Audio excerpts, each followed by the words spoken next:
Cette fois-ci, c'est pas de la rigolade. Le professeur Didier Raoult se met en colère. Coronavirus, chloroquine. Didier Raoult dénonce la plus grande escroquerie qu'il n'a jamais vue dans une interview explosive. Vous avez assisté à la plus grande escroquerie que je n'ai jamais vue de ma vie avec la toxicité de l'hydroxychloroquine. Vous l'avez vu, ça. Et ça devrait vous poser la question de savoir, mais attendez, est-ce qu'on me ment ou est-ce qu'il n'y a que là-dessus qu'on me roule dans la farine? Vous devriez vous poser, et je suis sidéré qu'on se la pose pas. Ça n'est jamais arrivé un truc pareil, jamais. Vous vous rendez compte, il y a des gens qui ont réussi à essayer de faire croire et qui ont réussi à le faire croire à des gouvernements et à l'OMS que un médicament qui a 70 ans, qui est un des 2 médicaments les plus prescrits de l'histoire de l'humanité, tuait 10% des gens à qui on le donnait. Comment?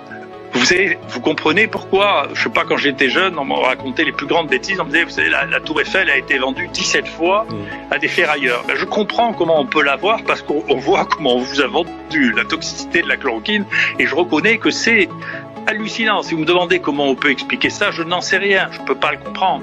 Et je ne comprends pas pourquoi ça, vous l'avez effacé de vos tableurs.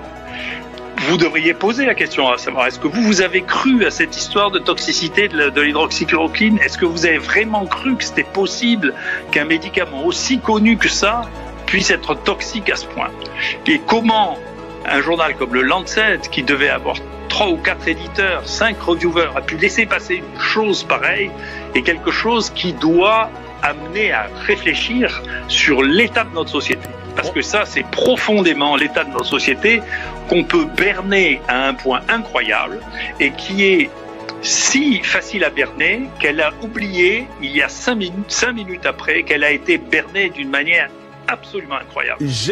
Et d'ailleurs, vous savez bien que si vous êtes malade, vous voulez que je vous dise quelque chose, monsieur Morandini, vous avez une très grosse expérience. Si vous êtes malade, la semaine prochaine, vous allez m'appeler.